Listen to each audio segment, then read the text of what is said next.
Hello, what is good, my fun fancy peas? How you doing? So I'm coming back from a small video creation hiatus because I find myself in a time of transition.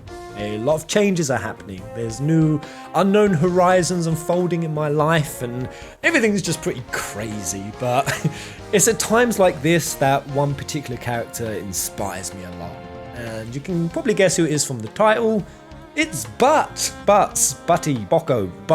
the protagonist of Final Fantasy V, because this underrated character in this underrated game possesses perhaps one of the greatest superpowers on Earth. A real superpower, one that we can all attain and actually achieve and aspire towards. But this power is one that is so difficult to master that most of us will pass through life never fully achieving it. Now this trait that I'm describing, it's hard to pick a single word to describe the quality of it, but I would say Dharma in Hinduism comes close. Now, Dharma, simply translated, is a mode of natural living. Natural living the right way, living without force or obsessiveness. Not being overly attached to the current construct of your life. And Bartz does this fantastically. He begins the game, described plainly as a simple wanderer who travels the world with his best boy Bocco. He's not burdened or shackled by life choices or responsibilities. He's just passing through the world on the winds of his own intuition. I'm sure we've all thought about living like that at times, but it often doesn't seem viable.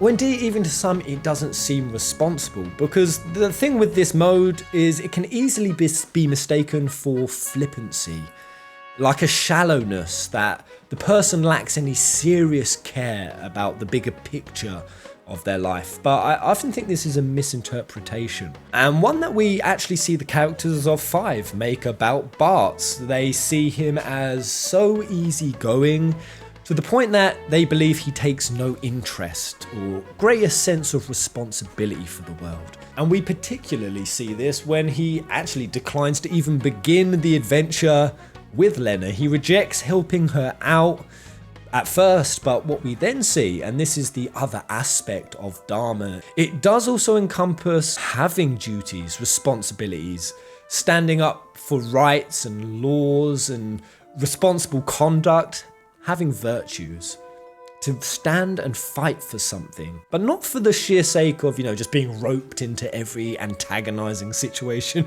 that you can. Today we'd just call that being a keyboard warrior. But to actually engage in something when your natural intuition tells you that this is something deeply important to you.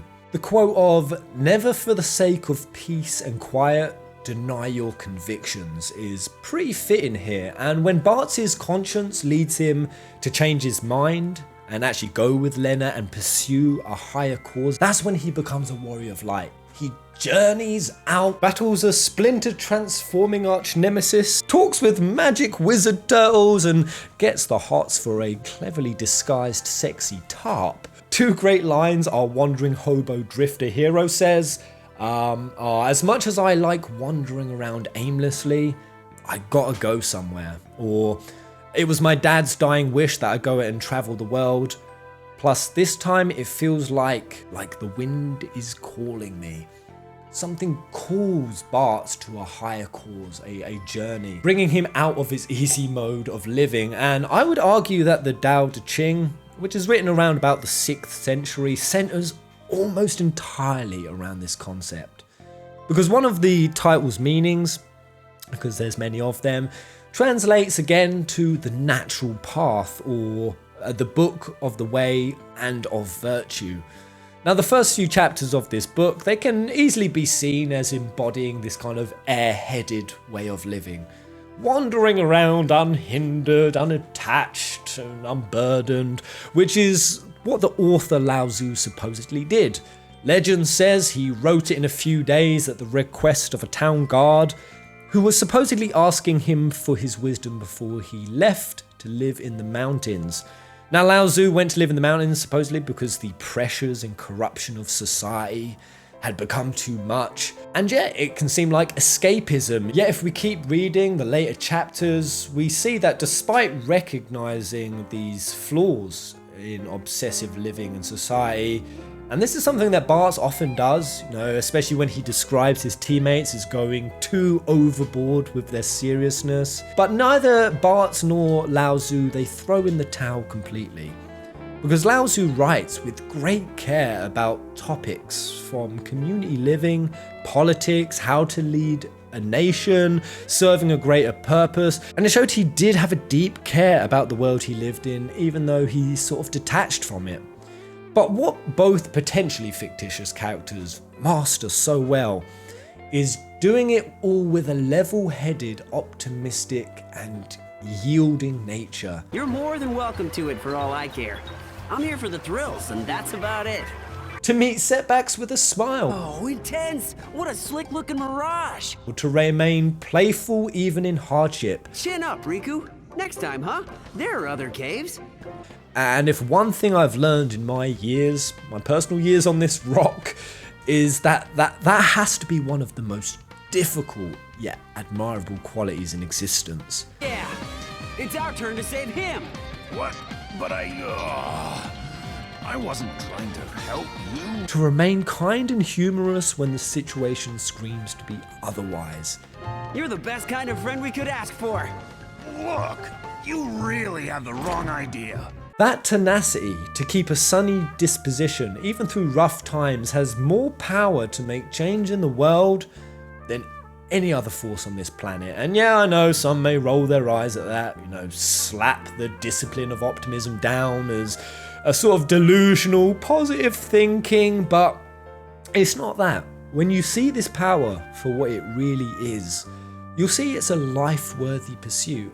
Hell is why I'm throwing myself into the Philippines and traveling around next year, because I don't know what's going to happen and I don't really care. Because by being out on a limb, by being with this quality, even with a tiny dose of it, it changes the experience of your entire life. The day-to-day experience feels different.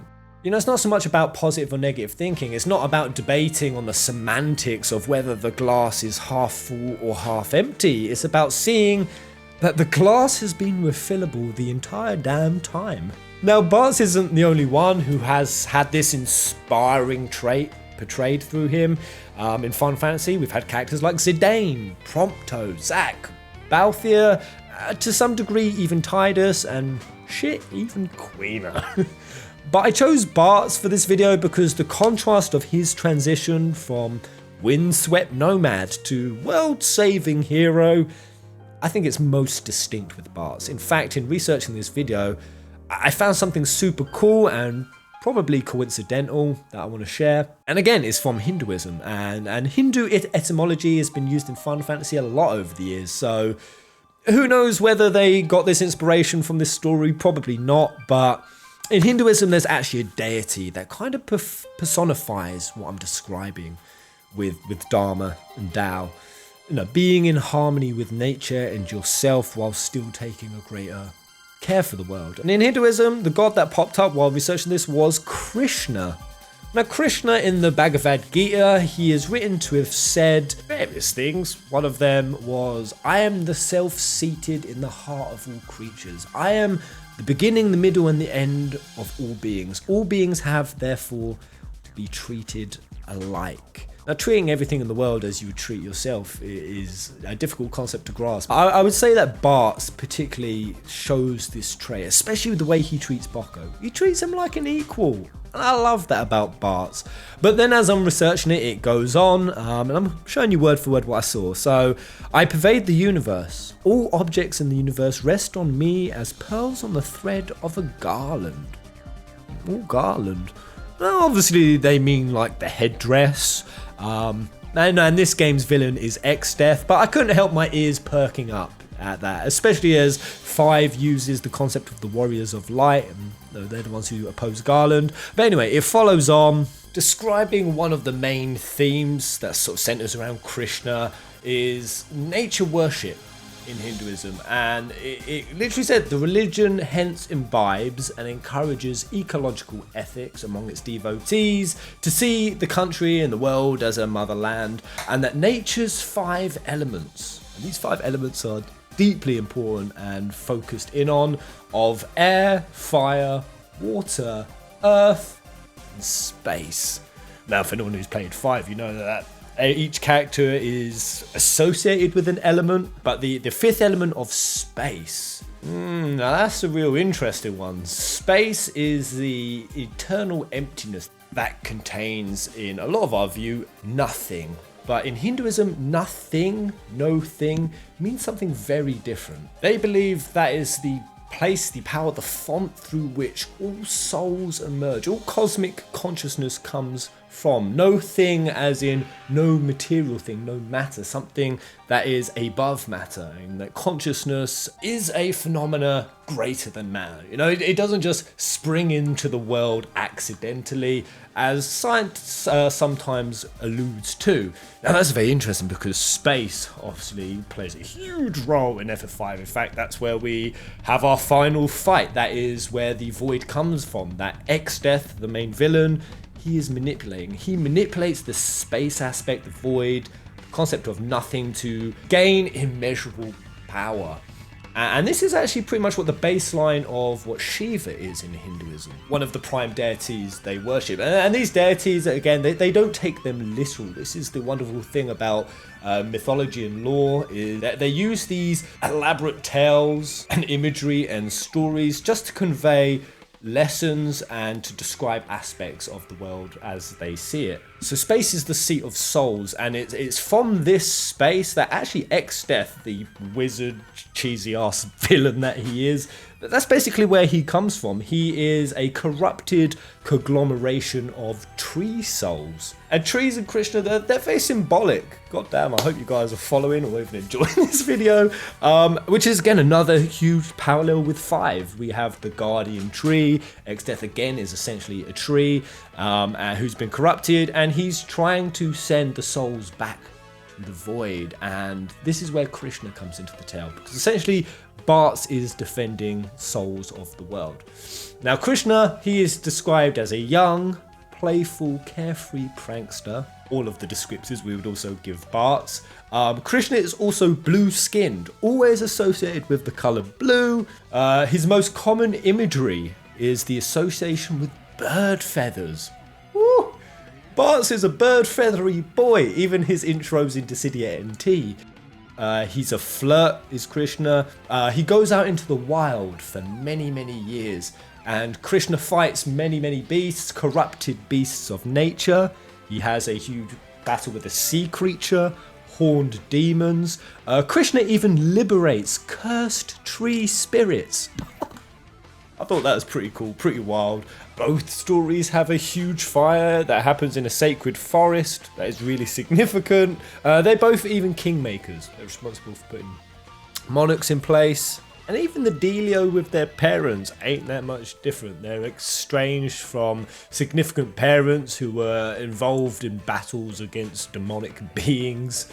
So there's some very similar parallels, and whether these are, again, unintentional or not, I found it pretty damn interesting regardless. And there's actually a book around Krishna called The Defender of Dharma, which was the exact trait I had already started writing about when I was researching the admirable virtues that Bartz demonstrates to us.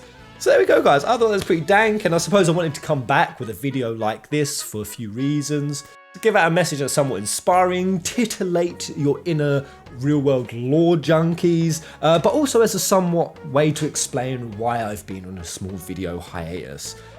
I've been in a mode of being windswept along, and that I really want to thank all of you for that, for the opportunities really that you have opened in my life, this exploration, while at the same time to see the world through the lens that I now do. It's only been through the freedom this channel has afforded me to have this kind of carefree fulfillment, coming so much closer and at peace with my own view of the world that I live in, and I really hope that for all of you. And Butty, old Butts over here, he just represents that so fantastically. And I'll leave you guys off on one last quote from William Arthur Ward that I think summarizes this so well. That real optimism is being aware of problems, but recognizes solutions.